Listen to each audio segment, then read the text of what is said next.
Here is a thought experiment for you. You are sitting in seat 24B, window side, somewhere over the Atlantic. The flight attendant has already done the safety demo, the one nobody watches, and now she is walking the aisle with that look on her face. You know the look. The I will find you look. She is checking for phones, and somewhere 3 rows ahead of you, a guy in a polo shirt quietly tilts his screen away and pretends he already switched it off. Here is the thing though.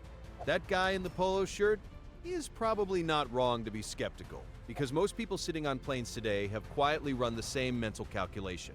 If forgetting airplane mode could actually bring down a jet, airlines would have figured out a way to physically block your signal by now. They would not just be hoping you remember to tap a little icon. So what is really going on? Why does the rule exist at all? The answer is one of the most widely misunderstood stories in everyday technology, and once you actually understand it, you will never look at that tiny airplane icon the same way again. Let us start at the beginning with what your phone is actually doing when you are not paying attention to it. Most people think of their phone as a passive device. It sits in your pocket, it waits. It only does things when you tell it to. That is completely wrong.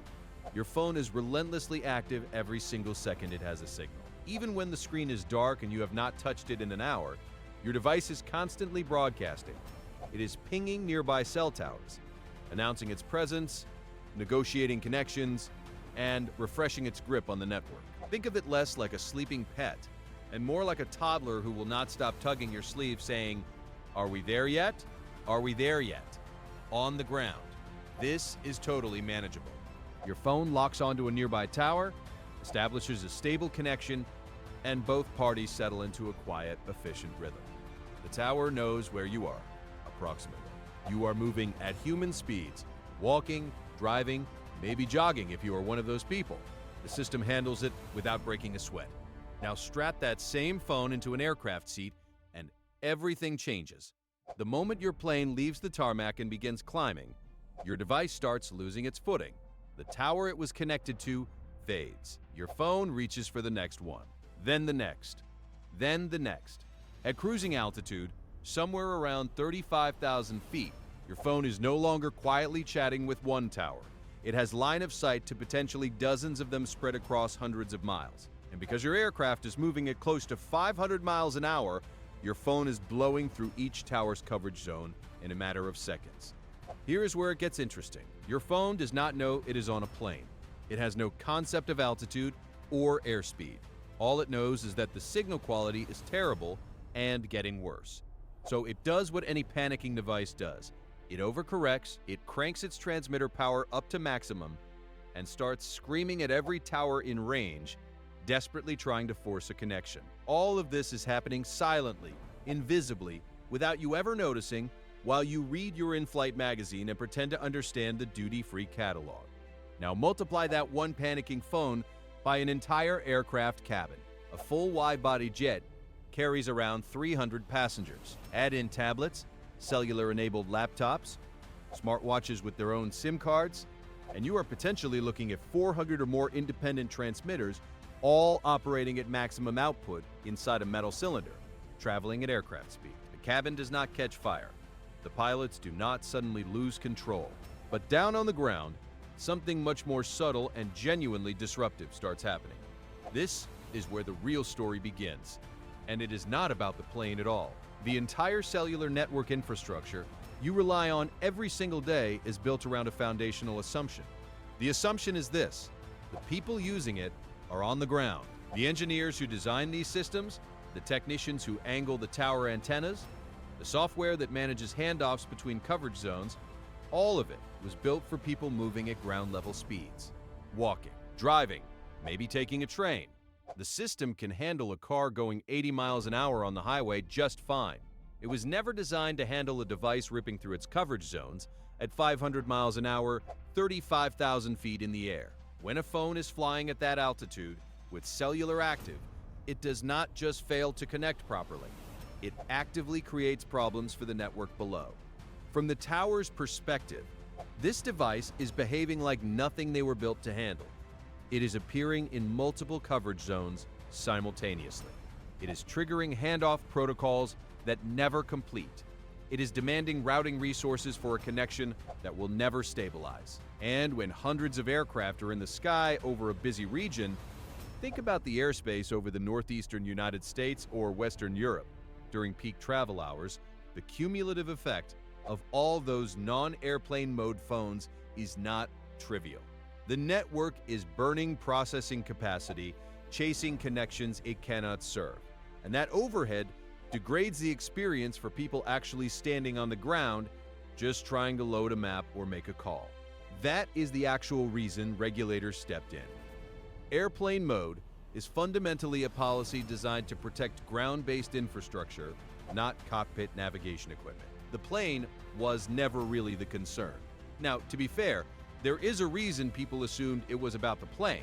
Back in the early days of commercial cell phones, we are talking the 1990s, aviation authorities genuinely were not sure how radio frequency interference from consumer electronics might interact with older avionics systems. The technology was newer, the research was thinner, and when you are responsible for hundreds of lives in a metal tube 6 miles up, you err heavily on the side of caution.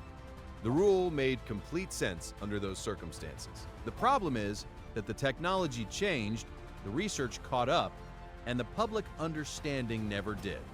Modern commercial aircraft are extraordinarily well shielded against electromagnetic interference. The aviation industry has spent decades and billions of dollars ensuring that the critical systems keeping your plane airborne cannot be disrupted by the kinds of radio frequencies consumer electronics emit. If your phone genuinely posed a threat to flight safety, it would not be permitted in the cabin at all. Full stop. The fact that you can bring it on board and even use it on Wi-Fi for the entire flight tells you everything you need to know about the actual danger level. Which brings us to the part almost nobody thinks about. What does leaving your phone on during a flight actually cost you personally? Even setting aside network effects and signal hygiene, leaving your cellular radioactive at altitude is a bad deal for exactly one person.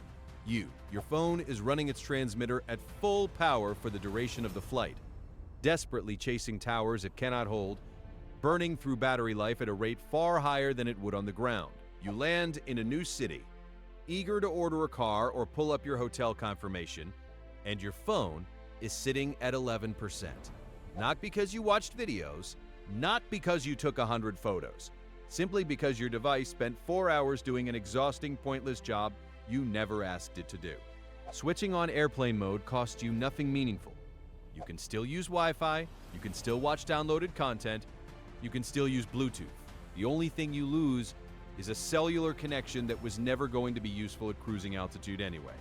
There is one more wrinkle worth addressing, because it comes up every time this topic surfaces. A few years ago, there was a genuine aviation scare involving 5G networks that briefly grounded certain flights and triggered intense negotiations between regulators and telecom companies. People often conflate that story with the airplane mode debate, assuming it proves that wireless signals and aircraft really do not mix, but those are two entirely separate issues. The 5G concern had nothing to do with passengers' phones. It was about the frequencies selected for certain 5G ground tower deployments sitting uncomfortably close to the spectrum used by radar altimeters, the precision instruments that tell pilots exactly how far they are from the runway surface when landing in low visibility. That was a dispute between spectrum allocation, regulatory bodies, and telecom infrastructure. It was a legitimate engineering concern, and it was addressed through industry negotiation and technical adjustment. It had no connection whatsoever to whether the person in seat 24 billion remembered to enable airplane mode. So here is where we land, so to speak. Airplane mode exists not because your phone can bring down an aircraft, it cannot, but because a sky full of phones operating at maximum cellular power creates a genuine mess for the infrastructure everyone on the ground depends on. It also, quietly and without fanfare, drains your battery for absolutely no return. The rule is not theater. It is not outdated paranoia. It is a sensible, practical firewall between airborne chaos and ground-level network stability. And now that you know the real reason, here is a question worth sitting with. If this was so thoroughly misunderstood for so long, what other everyday rules are we all following or ignoring based on assumptions that were never accurate to begin with? Stick around, because the next video is going to take apart another one of those assumptions, and it is going to make you question something you do literally every single day without thinking twice.